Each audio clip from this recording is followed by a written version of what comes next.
जीवन्मुक्तिप्रदं देवं क्षमापूर्णं जगद्गुरुं वन्दे परमहंसाख्यं नित्यानन्दाय स्वागतं। जीवन्मुक्तिप्रदं देवं क्षमापूर्णं जगद्गुरुं वन्दे परमहंसाख्यं नित्यानन्दाय स्वागतम्।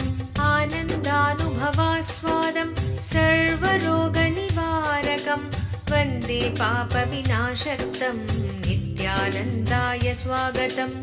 आनन्दानुभवास्वादं सर्वरोगनिवारकं वन्दे पापविनाशक्तं नित्यानन्दाय स्वागतम्। नित्यमुक्तं निर्विकल्पं ध्यानलोकप्रदीपकम्। பரமஹம்ச நித்யானந்தர் கோடிக்கணக்கான பக்தர்கள் வழிபடும் ஓர் ஆன்மீக சக்தி. ஆன்மீக இயக்கத்தை உலகமெங்கும் நிறுவி வழிநடத்தும் ஆன்மீக வழிகாட்டி.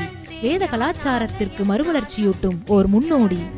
ஆன்மீக நகரமாம் திருவண்ணாமலையில் அவதரித்த அவதார புருஷர். இவர் பிறவியால் ஒரு யோகி. ஆன்மீக ஆய்வு பயணங்களை துணிச்சலோடு மேற்கொள்ளும் நவீன கால குருநாதர். தெய்வீக ஆற்றலின் அடையாளம். கோடிக்கணக்கானவர்களுக்கு உத்வேகம் அளிக்கும் ஆனந்த சக்தி. யோக அறிவியலின் உள்ளார்ந்த சத்தியங்களை தம்முள் கண்டுணர்ந்த யோக புருஷர். மெய்ஞானத்தை விஞ்ஞான ரீதியாக ஆராய்ச்சி செய்யும் மெய்ஞான விஞ்ஞானி. ஞானமருளும் வாழும் குருநாதர். கோடிக்கணக்கான சீடர்களால் பின்பற்றப்படும் ஞான குரு. ஞான களஞ்சியம். ஆனந்தத்தை தம் சிரிப்பால் பகிரும் ஆன்மீக பேரலை. ஈடு இணையற்ற தீட்சை அளிக்கும் அவதார சக்தி. ஆனந்த வாழ்விற்கு தேவையான அனைத்து ஜீவன் முக்த சத்தியங்களையும் வெளிப்படுத்தும் சத்குருநாதர். வாருங்கள், உங்களால் மறக்க முடியாத ஆன்மீக அனுபூதியை பெறுங்கள். வேத வேதாந்த சம்வேத்யம் தேவதேவி ஸ்வரூபிணம் வந்தே வடபலாசிஸ்தம் நித்யானந்தாய ஸ்வாகதம்.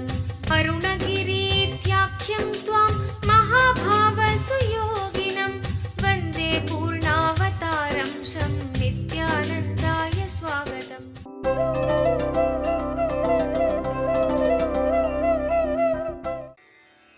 नाहं प्रकाशः सर्वस्य योगमाया समावृतः मूढोऽयं नाभिजानाति लोको मामजमव्ययम् वेदाहं समतीतानि वर्तमानानि चार्जुन भविष्यानि च भूतानि मां तु वेद न कश्चन. नाहं प्रकाश सर्वस्य योगमाया समावृतः मूढोऽयं नाभिजानाति लोको मामजमव्ययम् वेदाहं समतीतानि वर्तमानानि चार्जुन भविष्यानि च भूतानि मां तु वेद न कश्चनः. மிக அழகா சொல்றாரு. என்னுடைய யோகமாயையாலே மறைக்கப்பட்டுள்ள நான் எல்லோருடைய அறிவுக்கும் எட்டுவதில்லை. பிறவாத அழியாத என்னை இந்த மூட உலகம் அறிவதில்லை. அர்ஜுனா, சென்றன இருப்பன வருவன ஆகிய எல்லா உயிர்களையும் நான் அறிவேன். ஆனால் என்னை யாரும் அறியார். தன்னுடைய தெய்வீகத்தன்மையை எம்பெருமான் மிக தெளிவாக விளக்குகின்றார். ஆழ்ந்து புரிந்து கொள்ளுங்கள். அர்ஜுனனுக்கு கிருஷ்ணன் இந்த சத்தியங்களை சொல்லும் பொழுது அகங்காரத்தாலே சொல்லவில்லை, ஆழ்ந்த கருணையாலே சொல்லுகிறார். ஒரு டாக்டர் தன்னை டாக்டர்னு பேஷண்ட்டுக்கு சொல்லும்போது அகங்காரத்தால் சொல்லலை. அதை சொன்னாதான் பேஷண்ட் மருந்து வாங்கி சாப்பிடுவார்ன்ற கருணையினாலே சொல்லுகிறார்.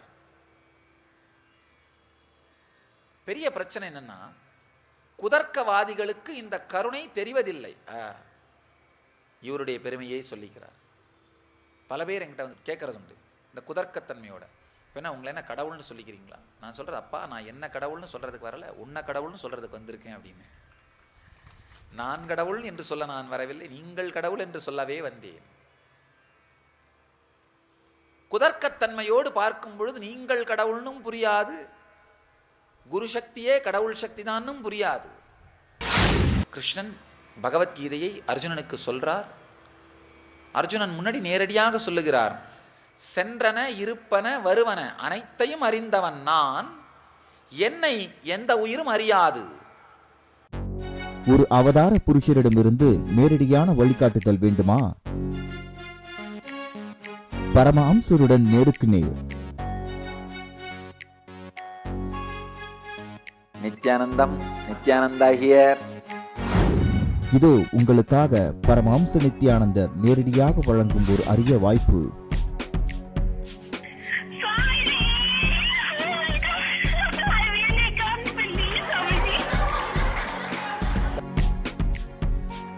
இருங்க இருங்க இருங்க, எங்கேயோ பார்த்த ஞாபகம்.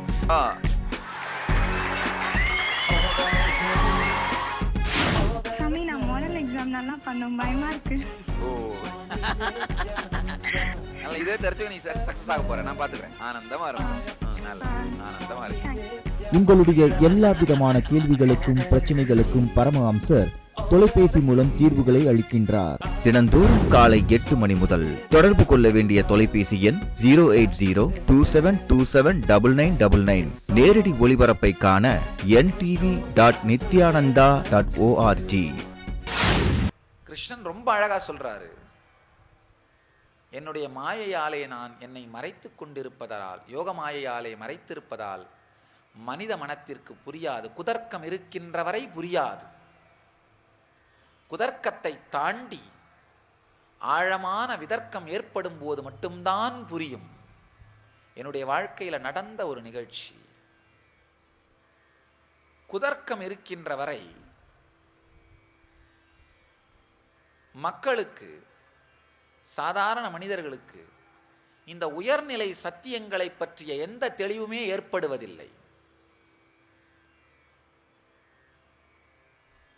குதர்க்கத்தை தாண்டி விதர்க்கம் நேரடியான உணர்வாலே இணைத்துக் கொள்ளுகின்ற தன்மை ஏற்படும் பொழுது மட்டும்தான்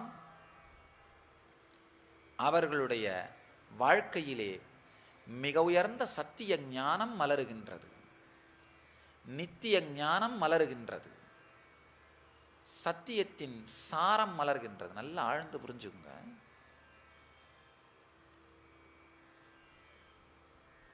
30-35 வயதுக்கு இடையில்தான் எம்பெருமான் கிருஷ்ணன் பகவத்கீதையை அர்ஜுனனுக்கு சொல்றார். அர்ஜுனன் முன்னாடி நேரடியாக சொல்லுகிறார், சென்றன இருப்பன வருவன அனைத்தையும் அறிந்தவன் நான், என்னை எந்த உயிரும் அறியாது.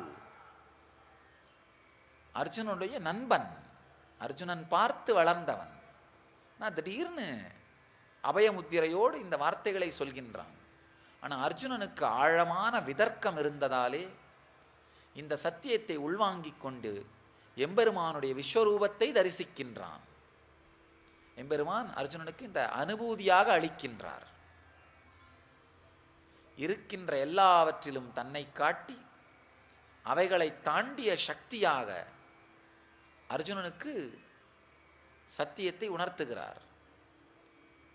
குதர்க்க மனத்தாலே சக்தியின் தாத்பரியத்தை புரிந்து கொள்ள முடிவதில்லை. குதர்க்க மனம்னா என்னன்னா, தன்னையும் இந்த உடலா மட்டும் நினைக்கிறது, இந்த உடலை தாண்டி வேற எதுவுமே இல்லைன்னு நினைக்கிறது, அந்த உடலை மாதிரியேவே குருவையும் நினைப்பது. அப்ப என்ன ஆகுது? குதர்க்கத்தை தாண்டி மனதாலே செல்ல முடிவதே இல்லை. சில பேர் என்கிட்ட கேட்கறது, பல நாடுகளுக்கும் செல்லும் போது, ஏன் நீங்க உங்க தர்மத்தில் கல்லையும் மண்ணையும் சிலைகளையும் வழிபடுகிறீர்கள்னு. நல்லா புரிஞ்சுக்கோங்க, நாம் சிலைகளை வழிபடுவதில்லை. நாம் யாராவது நின்றுட்டு, ஓ பஞ்சலோகமே எனக்கு வரங்குடுன்னு கேட்குறோமா, ஓ கருங்கல்லே எனக்கு வரங்குடுன்னு கேட்குறோமா, ஏ செப்பு சிலையே எனக்கு வரங்குடுன்னு கேட்குறோமா? கிடையாது. சிலைகளை வழிபடுவதில்லை, சிலைகளின் மூலமாக வழிபடுகின்றோம். அம்மா தாயே வரம் கொடு, இறைவா எனக்கு ஞானம் கொடு. நல்லா தெரிஞ்சுக்கோங்க, அருமையான ஒரு திருமூலருடைய திருமந்திரம், மரத்தை மறைத்தது மாமத யானை, மரத்தில் மறைந்தது மாமத யானை, பரத்தை மறைத்தது பார்முதல் பூதம், பரத்தில் மறைந்தது பார்முதல் பூதம். மரத்தை மறைத்தது மாமத யானை, மரத்தில் மறைந்தது மாமத யானை. மரத்தால் செஞ்ச ஒரு யானை சிலையை பார்த்தா அது மரம்னு நினச்சா யானை தெரியாது, அது என்ன மரம் தேக்கா என்ன அதில் மனம் போகும். யானைன்னு நினச்சா அந்த வினாடி அது மரம்னு தெரியாது. மரமாக பார்க்கும்போது யானை மறையும், யானையாக பார்க்குற வினாடி மரம் மறைஞ்சிரும். அதே மாதிரி இந்த உலகத்தை பரமாக பார்க்கும் பொழுது உலகம் தெரியாது, உலகமாக பார்க்கும் பொழுது கடவுள் தெரியாது.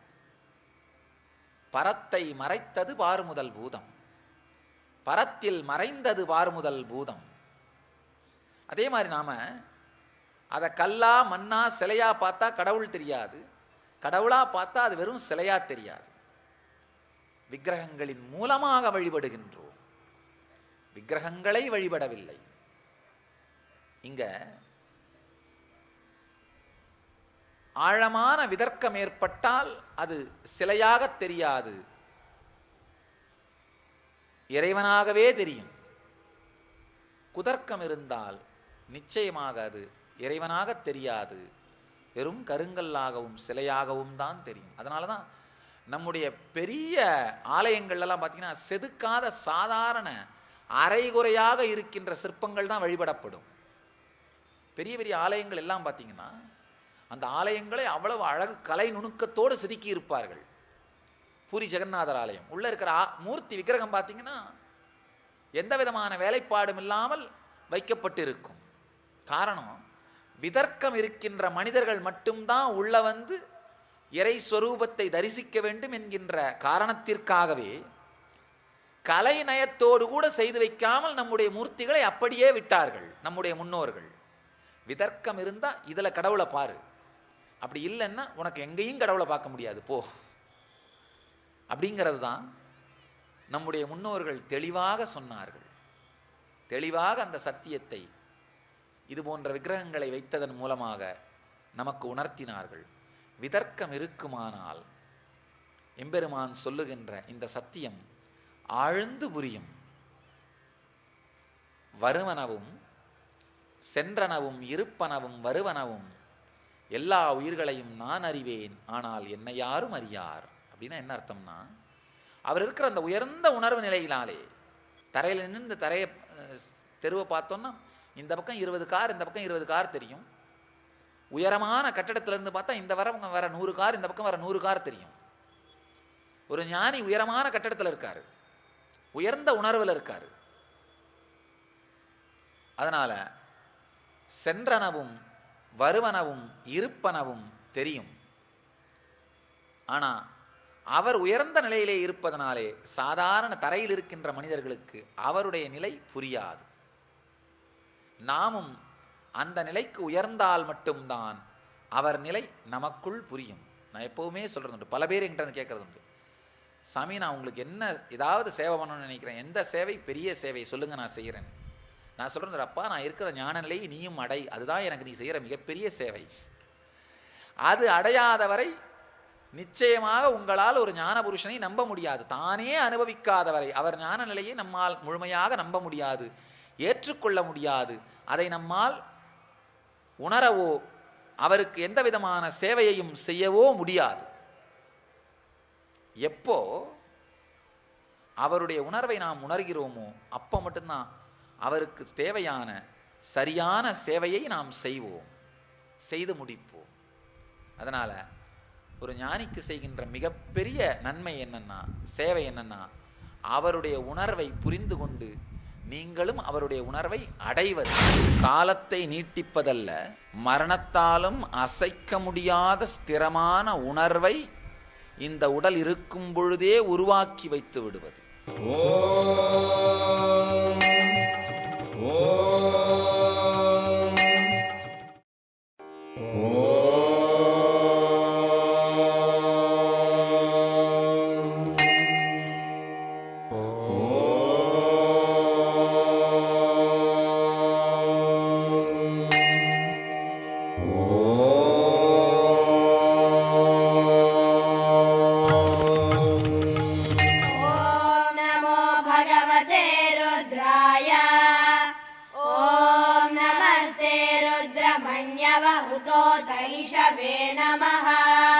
नमस्ते अस्तु धन्वने बाहुभ्यामुत ते नमः या तैष शिवतमा शिवं बभूव ते धनुः शिवा शरव्याया तव तया नो रुद्रमृडया या ते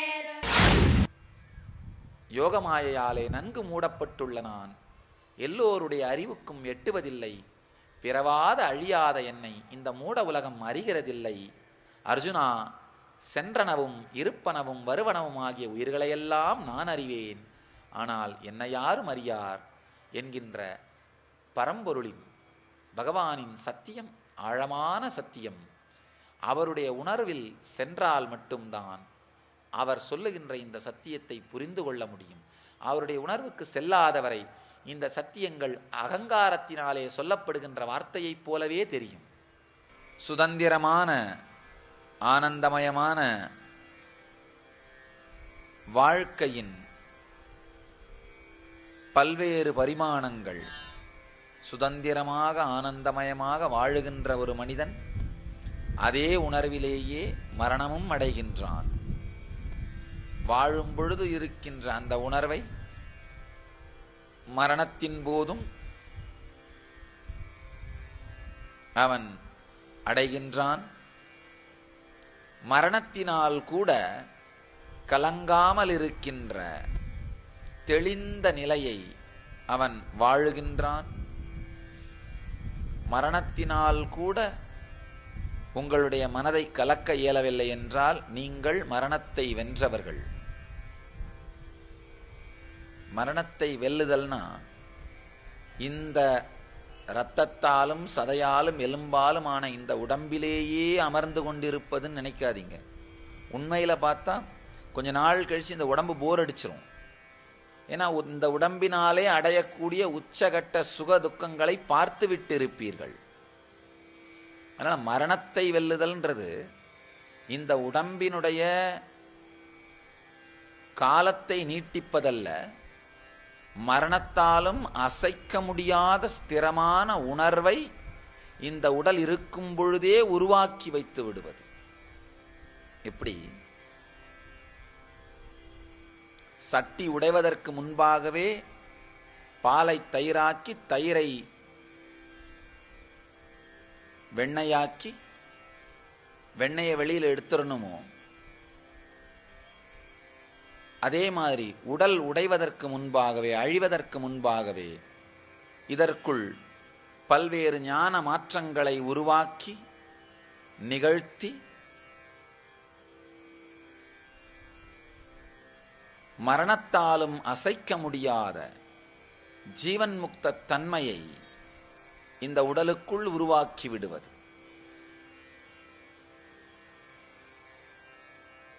எதனாலும் அசைக்க இயலாத முக்தத்தன்மையோடு வாழ்தல்.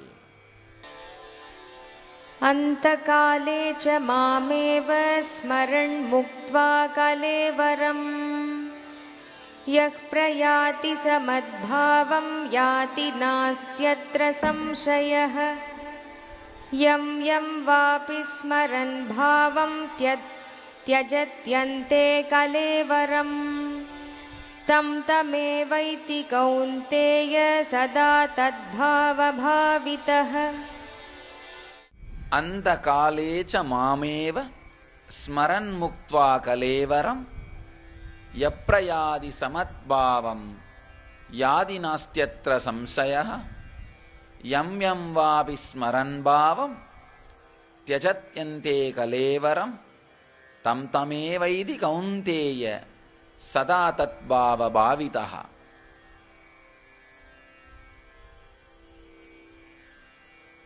இதனுடைய மொழிபெயர்ப்பு: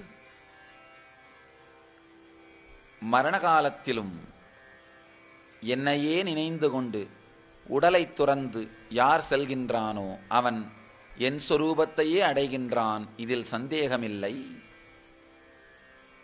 குந்தியின் புதல்வா, இறுதி காலத்தில் எப்பொருளை எண்ணிக்கொண்டு ஒருவன் உடலை உகுக்கிறானோ எப்பொழுதும் அப்பொருளையே அவன் அடைகின்றான். எதை நினைந்தவாறு இறக்கின்றானோ அவன் அதுவாகவே மாறுகின்றான். அந்தந்த வடிவத்தையே எடுக்கின்றான். இது ஒரு ஆழமான சத்தியம். பல பேர் என்கிட்ட வந்து கேட்கறது உண்டு, சாமி இந்த தியானம், பகவத்கீதை, யோகம் இதெல்லாம் வயசான காலத்தில் செய்ய வேண்டியது, இளைஞர்களுக்கு என்ன சாமி அவசியம்? வயசானவர்கள்லாம் என்ன நினைக்கிறாங்கன்னா, அது இளைஞர்கள்லாம் என்ன நினைக்கிறாங்க, இதெல்லாம் வயசான காலத்தில் பண்ணிக்கலாம்பா, இப்போ என்ன அவசரம். வயசானவங்களாம் என்ன நினைக்கிறாங்க, இதெல்லாம் சின்ன வயசுலேயே பண்ணியிருக்கணும்பா, இப்போ எங்கப்பா பண்ணுறது. உண்மையில் இளமையில் இதற்கு என்ன அவசியம் என்கின்ற கேள்விக்கு எம்பெருமான் விடையளிக்கின்றார். சாகும் பொழுது சங்கரா சங்கரான்னு சொல்லிட்டு செத்துற முடியும்னு நினைக்காதீங்க. பல பேர் என்கிட்ட கேட்கறது உண்டு, சாகும் பொழுது கடவுள் பேரை சொன்னால் போதுமில்லை, நினைச்சா போதுமில்லை, சங்கரா சங்கரான்னு சொல்லிட்டா போதுமில்லை, அப்புறம் என்ன ஏன் இப்பயே நினைக்கணும் சாமி? என்ன வாழும் பொழுதெல்லாம் கொக்கோகோலா கொக்கோகோலானே சொல்லிட்டு இருந்துட்டு சாகும் பொழுது சங்கரான் வயல வந்துடும் நினைக்கிறீங்களா? மரணம் அப்படின்னா என்ன நாம் ஆழ்ந்து புரிந்து கொள்ள வேண்டும். மரணம்ங்கிறது நம்முடைய மொத்த வாழ்க்கையையும் அந்த கடைசி சில வினாடிகளில் ஃபாஸ்ட் ஃபார்வர்டில் பார்ப்பீங்க. நம்ம உணர்வே கொதிக்கும். உங்களுடைய உடலின் ஒவ்வொரு பாகமும் உங்கள் வாழ்க்கையோட மொத்த நினைவு பதிவுகளையும் உங்கள் மசில்ஸில் ஸ்டோர் பண்ணி வச்சிருக்கு. அதான் மசில் மெமரின்னு சொல்லுவோம். இந்த மசில் மொத்தமும் ஹீட் ஆகிறதுனால எல்லா மசில் மெமரியும் அலைவா மாறி உங்களுக்கு முன்னாடி தெரிய ஆரம்பிச்சிடும். உங்கள் முன் வேகமாக ஓடத் துவங்கும். எந்த மசில் மெமரி, எந்த நினைவு ஆழமான அனுபவமாக உங்கள் வாழ்க்கையில் பதிந்து இருக்கிறதோ அந்த நினைவு தான் மேலெழுந்து வரும்.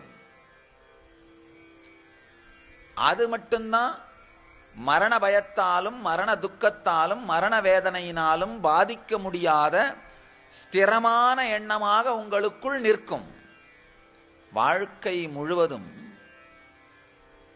வேறு எதையாவது நினைந்து கொண்டிருந்து விட்டு கடைசி நேரத்தில் மட்டும் ஏதாவது ஒரு தெய்வீகமான எண்ணத்தையோ அல்லது பெயரையோ நல்ல நினைவையோ கொண்டு வந்து விடலாம்னு தயவு செஞ்சு கற்பனை பண்ணாதீங்க, நடக்காது. எது உங்களுக்கு மிகவும் பிடித்தமான உணர்வாகவும் அனுபவமாக இருந்ததோ அதுதான் வாழ்வின் இறுதியிலும் மேலெழுந்து பொங்கும். வாழும் ஞானி பரமஹம்ச நித்யானந்தர் வழங்கும் கல்பத்தரு முழுநாள் தியான அனுபவ முகாம். கல்பத்தருவில் உங்களுக்குள் உயிர்ப்பிக்கப்படும் குண்டலினி சக்தி. குண்டலினி சக்தி என்பது உங்களுக்குள் இருக்கும் தெய்வீக உள்ளார்ந்த ஆற்றல். உங்கள் வாழ்வில் எல்லா வளங்களையும் அருளும் குண்டலினி சக்தியை உயிர்ப்பிக்கச் செய்வதன் மூலம் உங்கள் வாழ்வில் மிக உயர்ந்த ஆன்மீக அனுபவங்களை அனுபூதியாக பெறுவதற்கு தேவையான சக்தியையும் புத்தியையும் விழிப்படையச் செய்ய முடியும். குண்டலினி சக்தியை உயிர்ப்பிக்கச் செய்யும் அரிய நிகழ்வை உங்களுக்குள் நிகழ்த்தும் தருணம்தான் சத்குருநாதர் அளிக்கும் தீட்சை. கல்பத்தரு தியான முகாமில் இந்த சக்தி வாய்ந்த தீட்சையை பெறுகிறீர்கள்.